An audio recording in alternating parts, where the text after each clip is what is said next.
already heard about these cases. Impossible murders, chilling scenes, and accomplices with secrets only a doctor can uncover.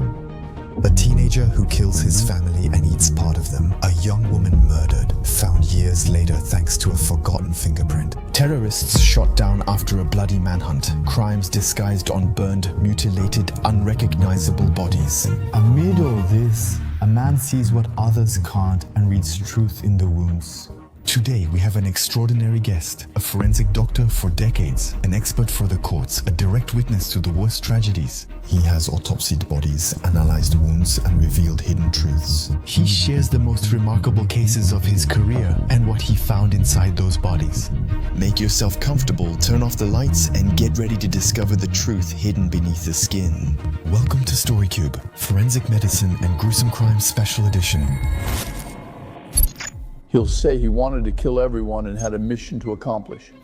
And then he will also say that he ate fragments of his mother, that he drank his mother's blood, that he bit his mother in front of investigators who now have someone calmly explaining that he killed everyone, massacred everyone. Some people kill, others massacre.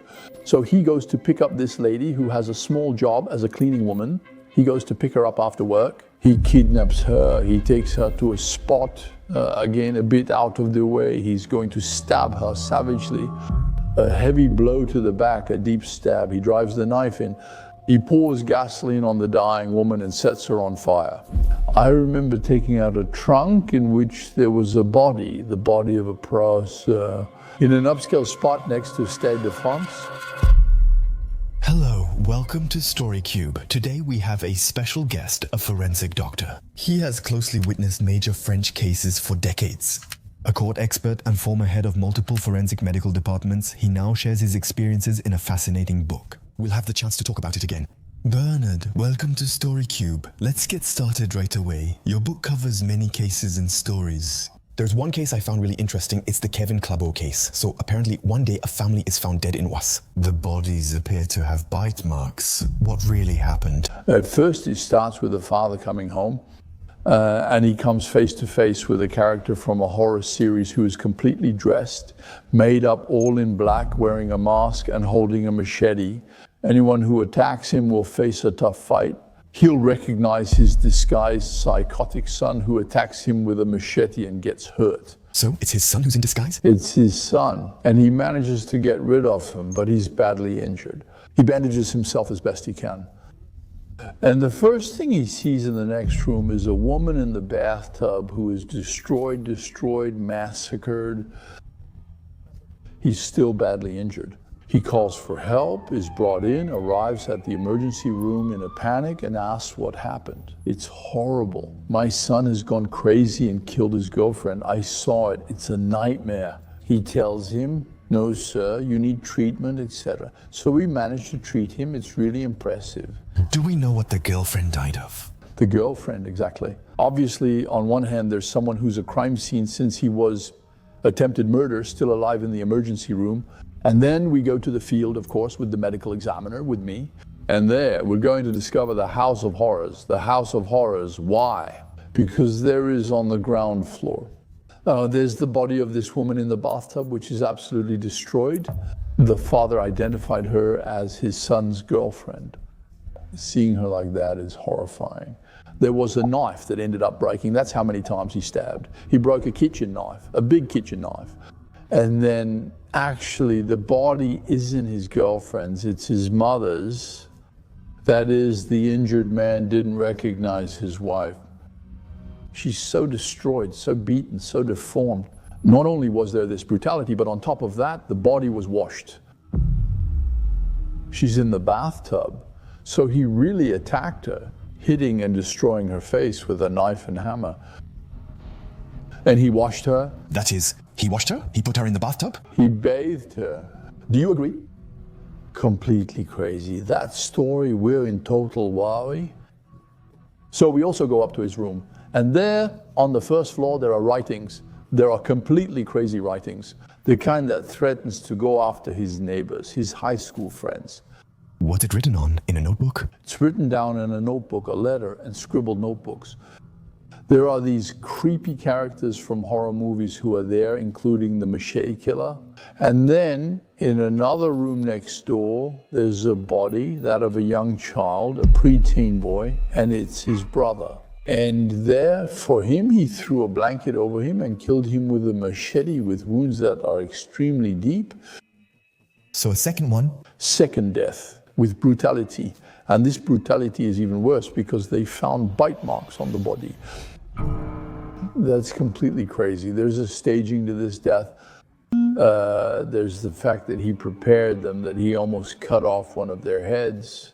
He still put a blanket over him to protect him.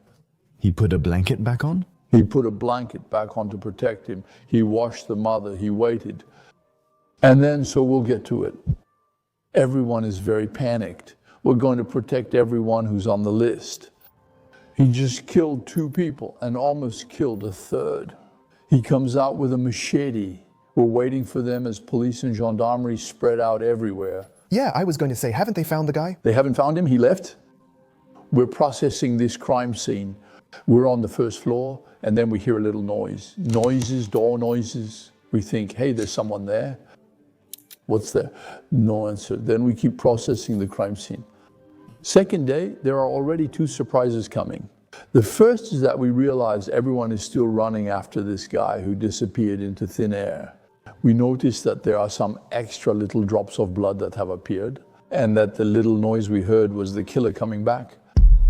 When we were on the first floor, he was trying to come back up from the basement, and maybe he was on the ground floor when we said, "What is that? Who's there?" We nearly ran into him. Yes, that's it. Face to face, just 1 floor apart. Yes, yes. All the better. Yes, yes, yes. All the better, because he had come back to look for more machetes he had hidden. Everything was taken back, and eventually he was found. He wandered, hid in the forest, and waited. At the start of spring, when it's still cold, he finally emerged frozen, and so on. The investigators bring him in, and then he's going to tell them something horrible. He's going to tell them something horrible. He's going to tell them that he thought he was a character. He'll say he wanted to kill everyone and had a mission to complete. And then he's also going to say that he ate fragments of his mother, that he drank his mother's blood, that he bit his mother.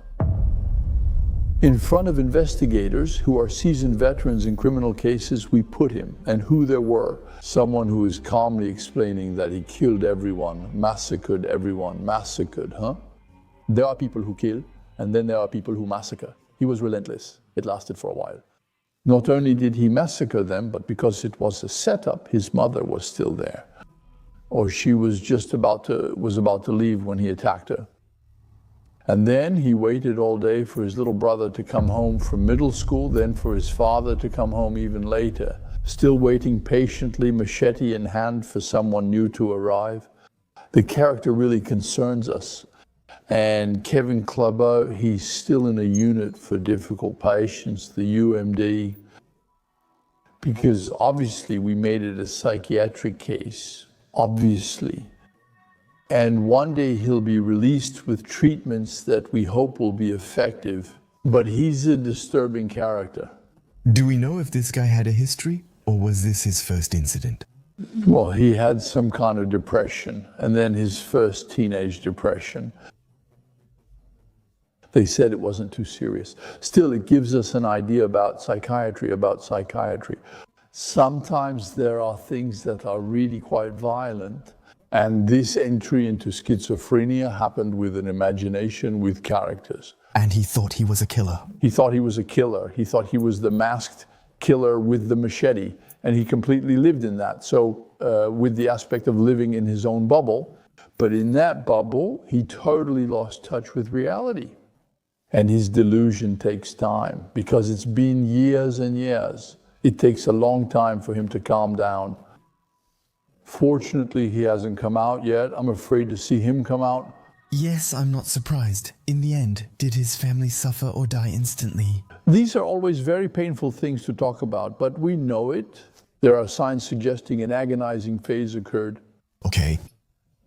Elements that will be found on a stomach that we will find. Elements on the adrenal glands. The adrenal glands, they change when there is agonal stress.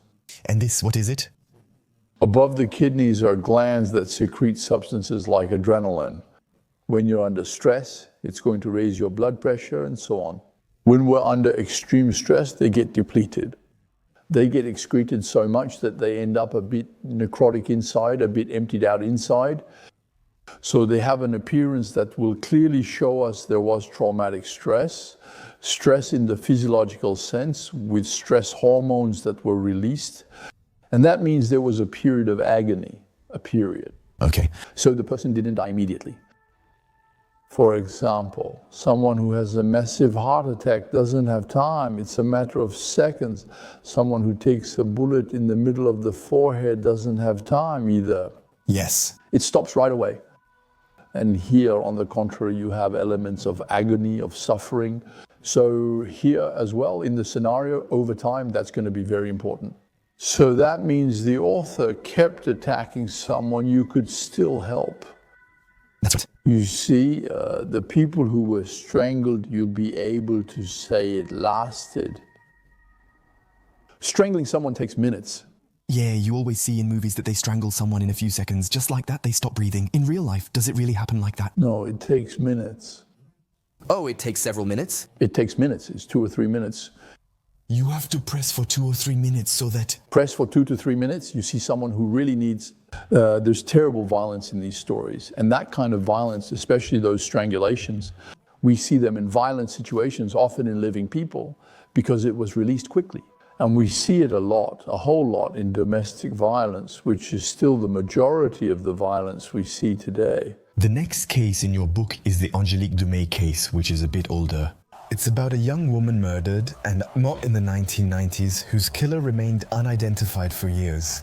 So yes, Angélique Dumais, it's a very, very disturbing story. What happened? She's a young woman emerging from a nightclub, and then she's found hooked and killed on a forest road not very far away. We're in Compiègne, the forest is about 1 kilometer away, and that's where she's found. This story is horrible. A 19-year-old woman was brutally killed with a knife. We all want to know who it is. And we're going to search and search as best we can. She was found where exactly? In a forest? She was found just on the edge of the forest, in a ditch by a road. But all around there are lots of roads that lead into the forest. So she was found there. So she was taken from that nightclub, which is still more than 1 kilometer away. It was late in the evening, so she didn't walk 2 kilometers in heels. So she was taken there to be assaulted, sexually assaulted, and then to be killed.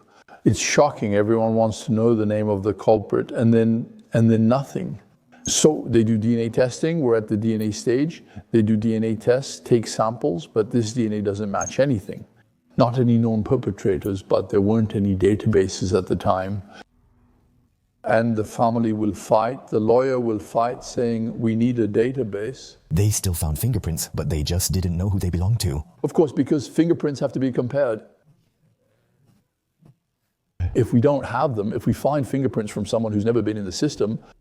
Actually, it's impossible. We find fingerprints. That's why there are cold cases, and she's a typical cold case. Hello, it's me from the future. Just clarifying for those unsure. Why not find out who the culprit is right then? It's simple. They find the person's fingerprints. So they do find fingerprints that belong to someone, but they can't determine who they belong to. If you want the fingerprints. Back then, there weren't massive fingerprint databases for everyone, just fingerprints. People previously checked by police. In this case, the culprit had never been checked. So in the end, we can't identify who it is. We have his fingerprints, but not the person, so we just have a file with those prints somewhere. Which say that he's the one who committed this murder, but we don't know who those fingerprints belong to. There you go, just a little clarification. Let's get back to the episode. Sorry, but it was just to make sure you really understood. This cold case, nothing comes out. It's not possible. What is the body's condition when found? The body when it's seen. That's my predecessor. It's a story that belongs to him. And we went at it, we almost cut off the head. Well, we almost slit the throat. There are blows to the lower abdomen. There are signs of that raw zigs that was committed. So everything about this story is abominable. It's abominable. I know a very young, beautiful woman with no reason to die. It stays with you. And the persistence of the family, the persistence of the lawyer. Maître Bélier will say, we need genetic fingerprints. So at the time, people opposed it, saying it would restrict freedom. And then we ended up with this database, and we kept expanding it. Thanks to this constantly updated database, we're now solving cases and cold cases. Here and in every country, sometimes you hear, oh, a case is solved 30 years later. They found out through DNA that it was the old man who's now in the retirement home. And then years later, we end up finding out that it was him. And so this national database ends up being created, but it doesn't match anything. The author of the story hasn't been heard from since. We don't have it, we don't know it, and I receive a woman who comes in and who is terrified by her husband's violence. She has just separated from him. That's how violent he is. The last time, there were terrible acts, and we're trying to raise awareness. I'm trying to make the police aware by saying this is a serious situation. This guy is really violent. He went after her, he hit her, he used a big stick to beat her. It's violent, there's a real threat to her life. This lady, she's at risk, something terrible could happen. They summon him, and at that time, they systematically take his DNA fingerprints. The record, like for anyone in police custody, but we're still at a time when they don't immediately keep the person in custody. We haven't put everything in place yet. Year after year, in France, Europe, and everywhere we've progressed, measures have been implemented and we've advanced. And now, so it's coming out. He comes out furious about two things. First, his wife has finally decided to file a complaint. For years he's been hitting her, for years he's been beating her, etc. Now, finally she filed a complaint, so he's absolutely furious. So he goes looking for this lady who has a small job as a cleaning woman. He goes to get her after work, he kidnaps her, he takes her to a secluded spot. Again, a bit out of the way. At the entrance of a large property, there's a tree-lined path that leads to this entrance. He is going to stab her savagely. Big blows to the back, deep blows. He's going to drive his knife in. And then on this woman who is dying, he pours gasoline on her and sets her on fire. He will also try to set himself on fire, but he has no more gasoline. So he throws himself onto a road. He's there, stopping cars, asking them for gasoline, asking them for a lighter, and they see a crazed guy doing this. Obviously, no one gives him gasoline or a lighter. That's it. He himself wants to. And when they refused, there's a pond not far away. He runs toward the pond. He's going to drown himself. Is it possible for someone to drown themselves? He throws himself in. It's cold. He jumps into the water. He drowns in an outburst of violence. And with the drivers who were very shocked because the guy stopped them by standing like this in front of the car. So there are witnesses who see him jump into the... Witnesses, and then the witnesses see him running like crazy. We go to look for him and then get him out with the divers. And so I have to handle both crime scenes, the scene of this woman who was massacred, with this stab wound from a dagger that he left, and then the person's body. So in legal terms, since the perpetrator killed himself, the legal action is closed. Yes. All right. A classified story, violent and shocking, because we didn't realize quickly enough that this violence against this woman while she was alive could also... Because in the end, he had been arrested. Of course, but arrested and then released. Back then, we weren't yet aware of femicides. Femicides, nowadays, everyone talks about it, everyone knows about it, we know it's serious. The story stops, and yet still, genetic fingerprints were taken from the perpetrator. There was no real urgency. We knew the two protagonists, the wife and the husband. So it goes through the normal process for genetic fingerprints. In France, genetic fingerprints are analyzed in two main labs, one for the police and one for the gendarmerie. They arrive by the hundreds, and there is a laboratory that processes hundreds and hundreds of all the genetic samples that come in from the slightest person who is in police custody for something like insulting an officer or any kind of offense while driving or anything like that. So they process them without any urgency. And so it goes through its urgent process, it gets read, and then there's a comparison, and then there's a match. There, Angélique Dumais. The 90s. We're in 2012 or 2013. We reconnect. It clicks. It's him. How long after is that? It's him. It's almost more than 15 years, more than 15 years later. More than 15 years later, we know it's him. It's the same guy who already had. And an obsession, twice the same thing. And there's still an investigating judge on the Dumais case, still an investigating judge. They've always kept one. The lawyer ensured the case stayed open, so now he must deliver the result to the family. A bit like those bad stories, you know, when people say, I have good news and bad news. Yeah, that's it. Good news, we found the killer of your daughter, the one you've been looking for 15 years, with all the effort, everything you put in place. Bad news, he's dead and won't face justice. Terrifying. In this situation, well, I'm being asked for something else again. They're asking me. The investigating judge says, we found a weapon. Is it the weapon that also killed Angélique and the guy? On the documents, on the photos, on the whole file I have about Angélique, I'm going to have to compare and say, yes, it's the same weapon, it's the same knife, a kind of Bowie knife or a bit like a commando knife with some particular features. And the guy had kept it. But so that means, yes, that's it. He kept the same weapon. For 15 years, he kept that weapon. It was the weapon he used to kill her, which he kept as a symbol of his violence, that he was able to keep. And he used it again, by the way. He used it again. Used again. He'll use the same weapon for his next crime. He did something that's a bit like a serial killer. He didn't reach the number to be a serial killer, but the same idea, that fascination. So in our observations, I always say there's something the forensic doctor can't manage to say. The forensic doctor, he'll tell you who's dead, will identify a body. Well, yes, he just died. He has his papers. We recognize him. Yes, but when you have a piece of bone or fragments, it's difficult. So who we know how to do. Where was the body killed? Let's say it was dragged and moved, so it wasn't at that spot when it happened. The medical examiner can confirm if a third party was involved. With a lot of sciences, what we call forensic sciences, medical legal sciences, and then when. So the dating of the death, when did he die? So before, there were lots of techniques. There are insects that can be used, but now there are also a lot of digital uses. Still, our connected devices still give us a pretty precise date and time of the last message we sent or the last contact we had. And then there's still a question that we can all ask ourselves, which is why? Why did he do this? Why did he do it? Was it out of jealousy? Could we have prevented it? Could we have seen it coming? And that's extraordinary.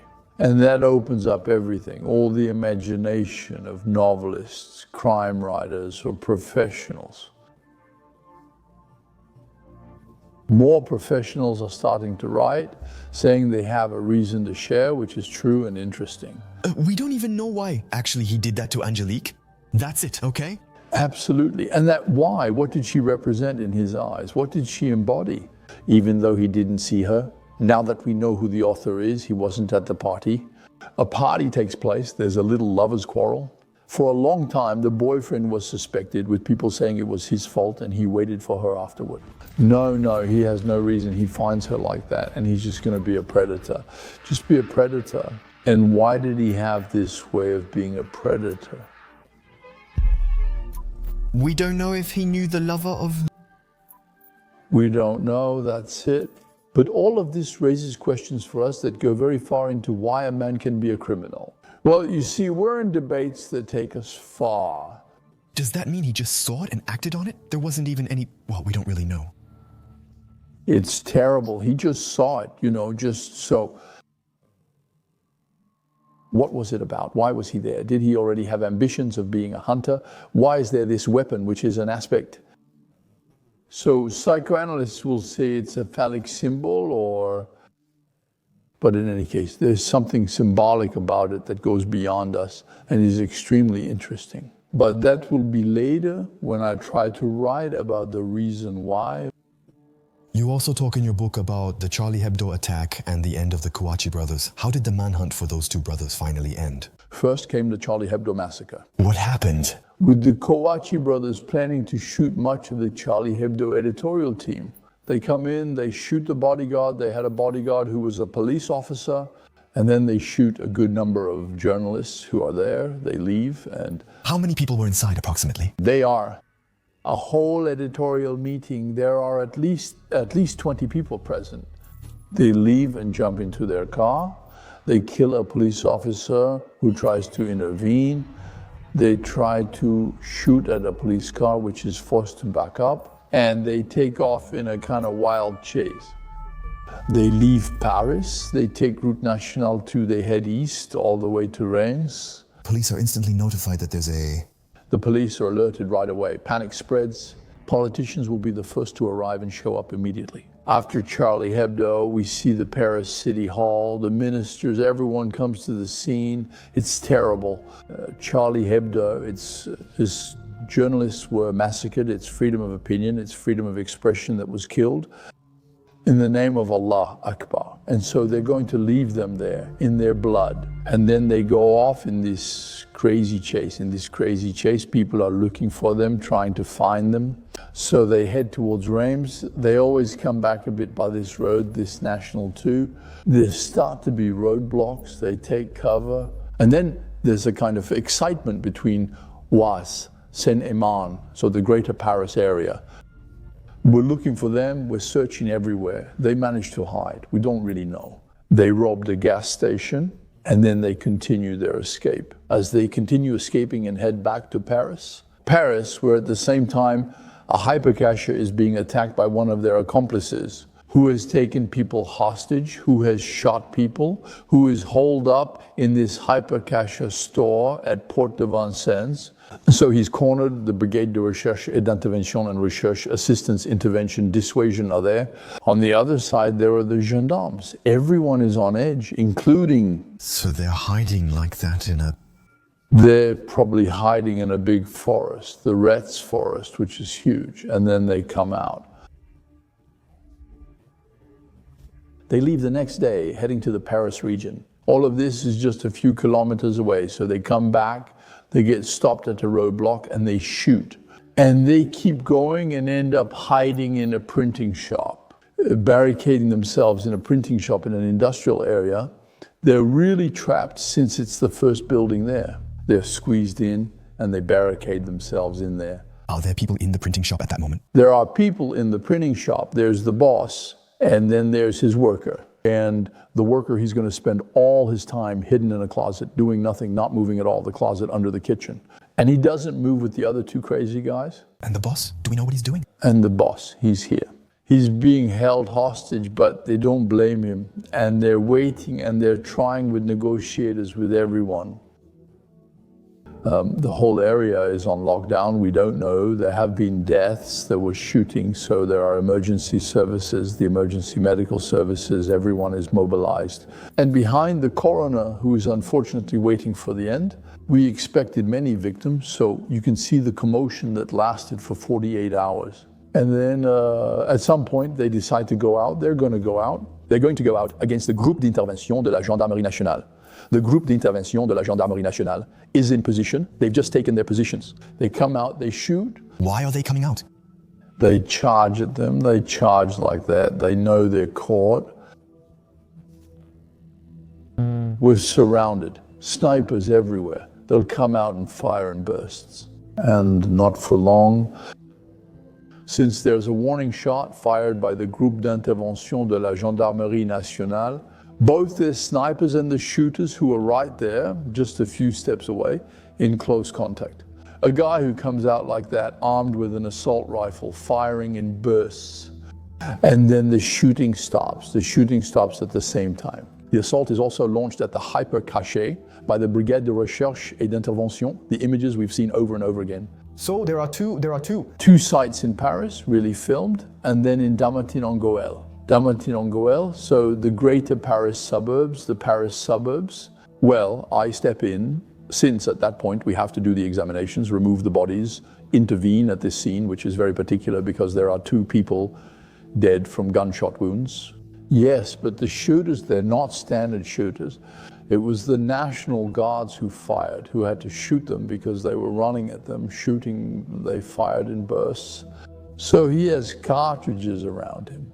There are those guys who came out also wearing their bulletproof vests and who were stopped by an exceptional shot. Because, for example, I didn't find any bullet holes in the bulletproof vest. Okay. That is to say, so someone comes at you like that, shoots at you, and you're able to keep your cool, to shoot, to aim. But there was even one of the two who had lost a finger from a bullet, who was trying to remove the finger that could pull the trigger. We call it the trigger, used to fire the weapon.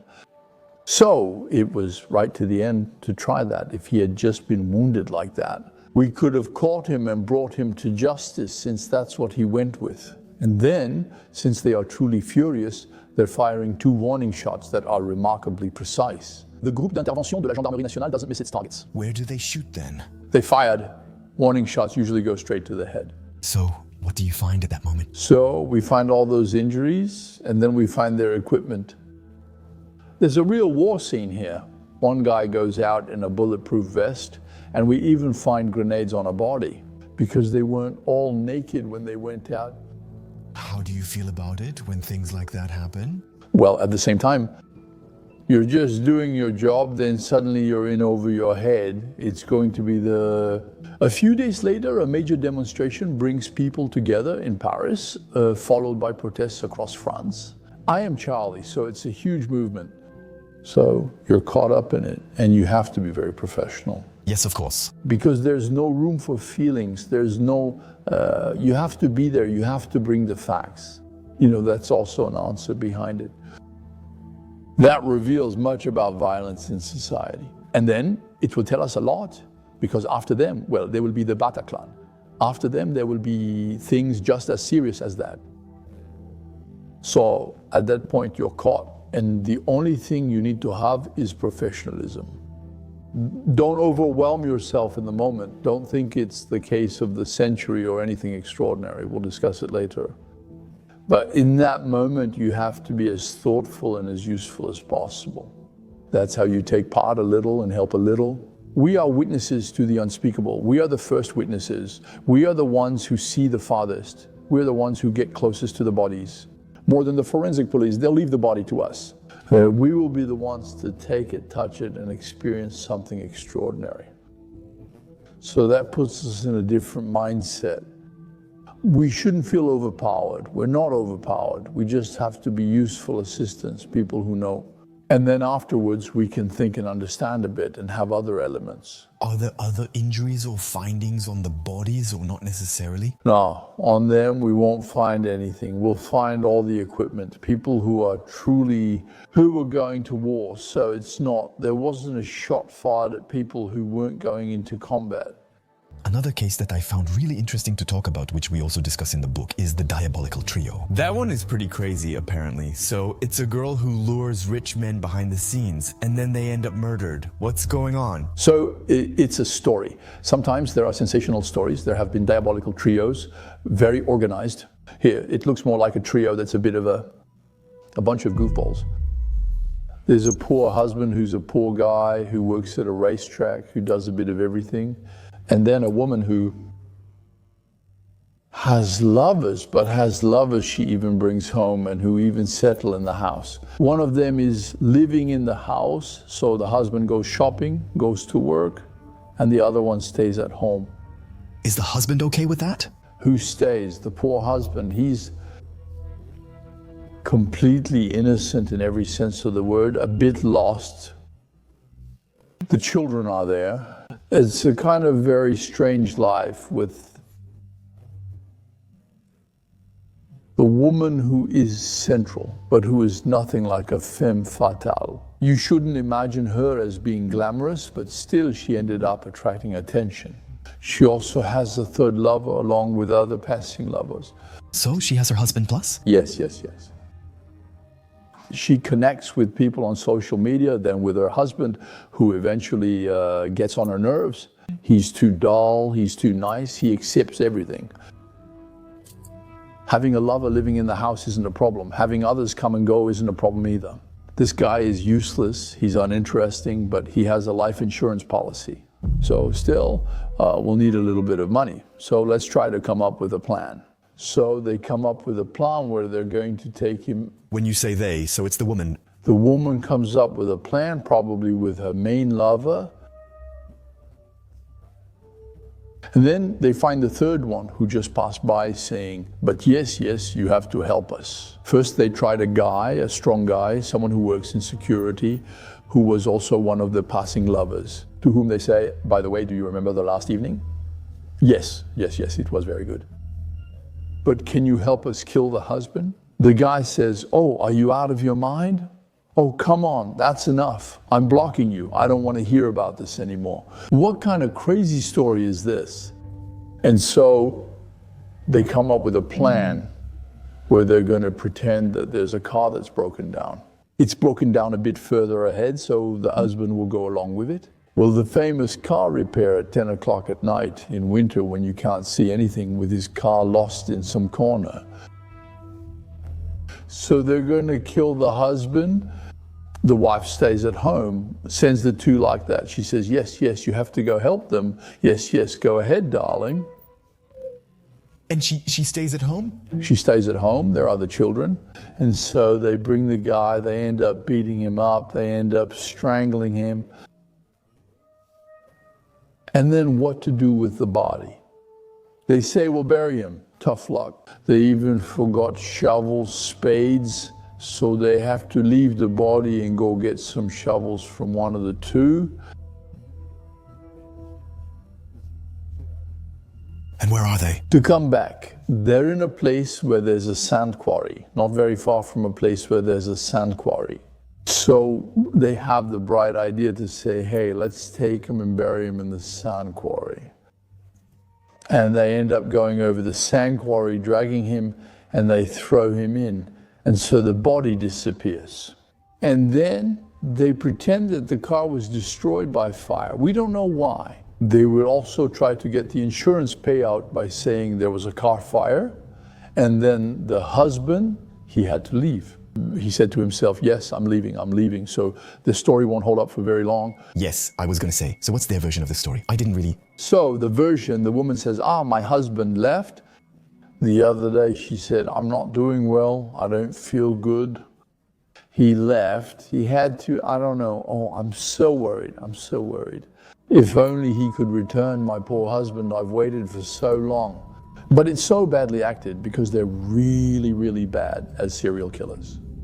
Like with Machiavelli, it's so poorly acted that the policeman just says, yes, ma'am, and starts looking around a lot. It's the local policeman, not the brigades. A lot, just a little, this whole story. They realize life is hectic with many things and will wait. And then they grill them, and one of the three will eventually crack. Madame doesn't crack, but one of the three will eventually crack and say, sir, you have. And so we go looking for the body, and searching for a body in a sandpit, well, it's not simple, because a body in a sandpit is very big. And they more or less know where they put it, but it was at night. And then a body, it sinks. So we're going to use a lot of tools. We're going to bring in a cadaver dog. He can't really smell it. There's too much sand, he's lost. Then a robot to detect bodies. It can't really find it either. And then we'll end up finding him. And we're going to dig, but digging not in dirt, but in sand that keeps flowing. It's sand. So we're going to have to go down. I remember going down in some kind of harness, a bit roped in, to get to the body that we eventually managed to bring out. But did they still bury him deep then? So they buried him relatively deep, but with the weight and with the rain, etc., the body slips and sinks a bit, and in a sandpit, the depth can be significant. And so there's our trio who will try to shift the blame at the trial. To be as bad and incompetent as they were when they killed the poor husband who will be found. Well, he's well preserved because sand preserves bodies well. There are bodies that come out very well preserved. With this one, we'll see they strangled him. And then they'll argue saying, no, he was the only one who carried him. I just helped carry him. I brought him to the car. The woman saying, it wasn't me. I wasn't there. So I have no idea. Everyone will end up getting prison sentences, including the woman who orchestrated this twisted insurance scam. How do we trace it back to the woman in the end? They admit it's... Yes, they're going to confess. And then, since there are 3 of them, the investigators, they're pretty subtle. They say, you know, if you tell us everything, your sentence will be reduced. Yes. So, of course, they take them separately. So we end up getting it. And that leads to a rather deplorable debate at the assizes, because now it's no longer happening in police offices. The discussion happens publicly. Yes. I'm used to staying in criminal courtrooms after testifying. Criminal courtrooms are always fascinating. It's a place where the background of the crime is explained a little. It's brought out into the open. And there are extraordinary debates where they argue and throw things at each other. The crime by saying I wasn't there or involved. She forced me. No, he's the one who told me to do it. Me, I stayed out of it. There you go, things that are pretty sordid, but sordidness, it kills. Yes. Sordidness, it can kill. So sometimes in our stories, we have things that are not at all extraordinary. We're going to try to kill someone for a life insurance policy, which was maybe supposed to be 20,000 euros. I mean, something not even worth the price of a car. Someone could kill over this, so be careful how sordid it is. By the way, what condition is the body in when it's found? The body, Did they just strangle him? yes, he's barely damaged. He took a few blows because they tried to knock him out a bit, and then he was strangled. The body will really tell us a lot. It will also speak through imaging with our scanner, our autopsy, our virtual autopsy. So it will give us everything, all its details. And since the sand preserved it perfectly, it wasn't exposed to the air, it was well preserved. We'll be able to do an excellent analysis. With well-preserved bodies like this, can you determine what happened at the end, such as the cause of death? Was he knocked out or was he still alive? That's the whole point of the forensic doctor. The forensic doctor will determine how the person died. And from the body or from the living victim who comes to see us, we will go back over the story and try to understand what happened. So, in the case where the husband was supposed to fix the car and was strangled, does that mean he was strangled for 5 minutes? Or was an object used? They used an object. But even if you pull with a rope, it takes time. The person is convulsing up until they die. So nothing happens immediately. So there is intent. They had countless chances to change their mind. 10,000 times the chance to let go of the grip. The grip. So these are things that are really important, and that we give it as a story. And when we testify in the criminal court, we are, for that reason, sometimes the victims have the right. Well, when they've been victims of attempted murder, they're allowed not to attend our testimony. Can you imagine? Yes, of course. We just talked about the death you escaped. It's incredibly violent. Now, fortunately, they're allowed to leave before the horrible boy I play, of course. Because now I have to say things, because the questions will be about that. The prosecutor will ask me, but how long did it last? He'll ask the same question as you. Did it last a long time? Was it, as Mr. said, I squeezed, then suddenly she was dead? So it's a terrible act, but almost unintentional. In any case, he tries everything. Or did Mr. see her and it lasted? And that we're going to say it. Those are things that are really important. Have you ever found things directly inside bodies before? In the bodies of the living and the dead. The book we were talking about earlier is called Forensic Doctor for the Dead and the Living. That really amuses our surgeon friends. He'll need to remove various objects that could end up anywhere. Well, we can kind of guess where those places are, but it's always objects that are inserted rectally. I was the first one to describe them. The pellet smugglers, the drug traffickers, the people who swallow the packaged drug pellets, and who will take a plane and transport 3 or 4 kilos of cocaine.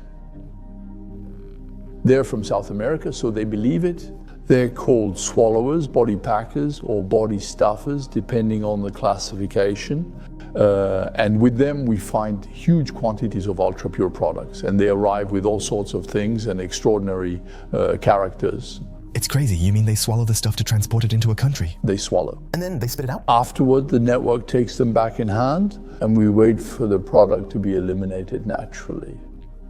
However, during the whole time, the product hasn't been eliminated. If ever a pellet bursts, they're dead. It's the product. In each pellet, there's about 20 grams of extremely pure cocaine. If they rupture in the stomach, actually. It's over. Have you ever had cases like that? Yes, there have been such cases. I established both the diagnosis and a less invasive treatment. You can operate. If you do, it's so fragile that the clamp will break it and the guy will die. What do you do in that case? So we wait and give medications that help with bowel movement. It's not super glamorous what I'm saying, but No, but it's interesting. it gets handled, so you don't have to do it from scratch. Otherwise, we must perform surgery, open the abdomen and retrieve everything, which would be dramatic for the smuggler. They're lost people, they're people who do this, they're poor people. Bernard, Mark, thank you. That's the end of the first episode. Thank you again for all your stories, which you also cover in your book, if I'm not mistaken. Why that name? You mentioned it briefly, but... Being a forensic doctor means giving testimony. And then, for the dead and the living, because this violence concerns both the dead and the living, we are here and in our forensic medical units, we see these victims. And fortunately, a number of times we can prevent them from ending up on the autopsy table right next to us. What's this book about? About 15 true stories that say a lot about our society. Stories about violence, silent violence, and crimes. About femicides, about all the phenomena in our society. Because these stories, they're recent, they're here, they're happening today. So it's our society, seen not through a small piece of Narnia, but through a particular observer. Perhaps a witness to the unspeakable, but certainly a contemporary observer. You'll find a link in the first line of the description. If you want it, you can order from Maroi Editions. Yes, it's absolutely available in all bookstores. Bernard, thanks. Remember, you can also appear on StoryCube. If you yourself have experienced a story, or if you are an expert in the field, or whatever the case may be, there's an email showing right here. Don't hesitate to send a little summary of what you've experienced. We'd love to have you on StoryCube. For everyone else, here are 2 more episodes. This was Noah. Have a great evening.